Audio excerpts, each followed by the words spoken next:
बुद्धाच्या धम्मामध्ये समतेचं पीक येत, बुद्धाच्या धम्मामध्ये समतेचं पीक येत.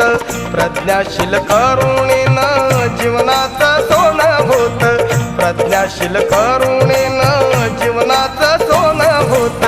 प्रज्ञाशील करुणेनं जीवनाचं सोनं होतं, प्रज्ञाशील करुणेनं जीवनाचं सोनं होतं, प्रज्ञाशील करुणेनं जीवनाचं सोनं होतं, प्रज्ञाशील करुणेनं जीवनाचं सोनं होतं.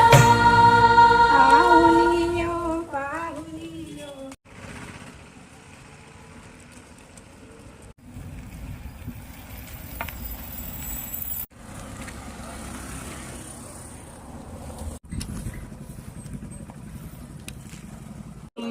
महामायावती राणी